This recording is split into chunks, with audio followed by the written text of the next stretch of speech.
All India मजलिस इत्तेहादुल मुस्लिमीन के सदर असदुद्दीन ओवैसी ने कहा है कि सेक्युलर पार्टियां इंतखाबात में बीजेपी मुखालिफ वोटों की तकसीम का उन पर इल्जाम लगाती थी, लेकिन हरियाणा में कांग्रेस कैसे हार गई। हालांकि AIMIM ने उम्मीदवार खड़े नहीं किए थे। कांग्रेस के हवाले से उन्होंने कहा कि पुरानी पार्टी को बीजेपी को शिकस्त देने के लिए सबको साथ लेकर चलना होगा। बीजेपी ने हरियाणा कैसे जीता, मैं वहाँ नहीं था, वरना वो कहते बी टीम वो वहीं हार गए। अब आप मुझे बताएं वो किसकी वजह से हारे। उन्होंने तेलंगाना के वकाराबाद में एक जलसे आम से खिताब करते हुए कहा, मैं पुरानी पार्टी को बताना चाहूंगा, समझो मैं क्या कह रहा हूँ। मोदी को शिकस्त देने के लिए आपको सबको साथ लेकर चलना होगा, आप अकेले कुछ नहीं कर पाएंगे। हिंदुस्तान और बांग्लादेश की टीमें 3 मैचों की T20 सीरीज खेल रही है, जिसका तीसरा और आखिरी मैच आज यानी हफ्ता 12 अक्टूबर को हैदराबाद के राजीव गांधी इंटरनेशनल स्टेडियम में खेला जाएगा। हिंदुस्तानी वक्त के मुताबिक शाम 7 बजे शुरू होगा। टीम इंडिया सीरीज के साबिका दोनों मैच जीत चुकी है। क्या बारिश तीसरे T20 में विलन बनेगी? हैदराबाद के राजीव गांधी इंटरनेशनल स्टेडियम की पिच बल्लेबाजों के लिए जन्नत कहलाती है। यहाँ बॉलर्स मुश्किल में है और बल्लेबाज राज करते हैं। IPL 2024 में इस पिच पर कई बड़े स्कोर्स देखने को मिले। ताहम अगर बारिश की वजह से अबर आलूद हालात पैदा होते हैं तो फास्ट बॉलर्स को भी यहाँ मदद मिल सकती है। मैच की सुबह तकरीबन 40% बारिश का इम्कान है। साथ ही शाम में यानी मैच के वक्त ये इम्कान 34% तक तब्दील हो सकता है। अब ये देखना दिलचस्प होगा कि शायकीन को पूरा मैच देखने को मिलता है या बारिश मजा खराब करती है।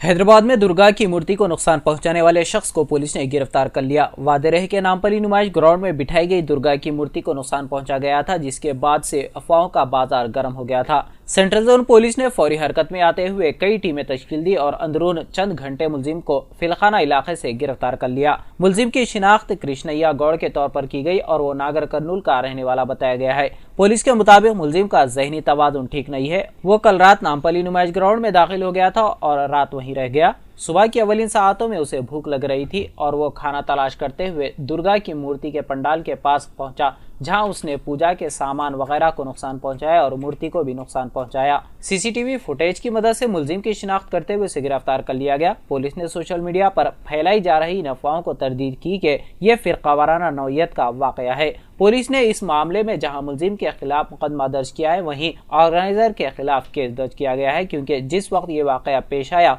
दुर्गा मूर्ति के पंडाल के पास कोई वॉलंटियर मौजूद नहीं था।